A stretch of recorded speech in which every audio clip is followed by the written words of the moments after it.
మూడవ దశ సర్పంచ్ ఎన్నికలు జరుగుతున్న గ్రామాల్లో కాంగ్రెస్ పార్టీ బలపరుస్తున్న అభ్యర్థులను గెలిపించాలని మంత్రి పొన్నం ప్రభాకర్ ప్రజలకు సూచించారు.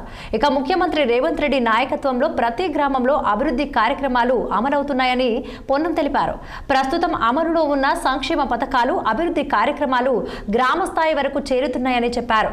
సన్న బియ్యం పంపిణీ, కొత్త రేషన్ కార్డులు, ఇందిరమ్మ ఇల్లు, 200 యూనిట్ల ఉచిత విద్యుత్, మహిళా సంఘాలకు వడ్డీ లేని రుణాలు, ఆర్టీసీ బస్సుల్లో ఉచిత ప్రయాణం వంటి అనేక పథకాలు ప్రజలకు మేలు చేస్తున్నాయని మంత్రి పేర్కొన్నారు. ముందు కూడా మరిన్ని ప్రజాహిత కార్యక్రమాలను కొనసాగిస్తామని భరోసా ఇచ్చారు.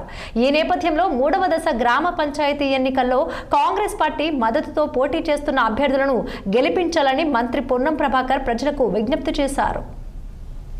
మూడవ దశ సర్పంచ్ ఎన్నికలు జరిగేటువంటి గ్రామాల్లో కాంగ్రెస్ పార్టీ సానుభూతిపరులను గెలిపించండి.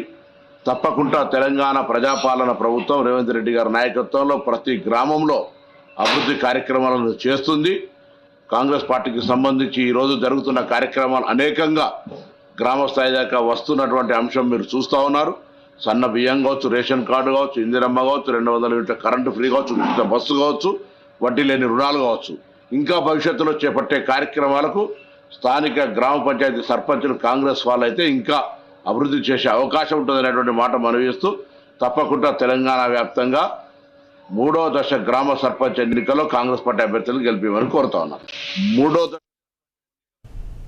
కర్నూలు నగరంలో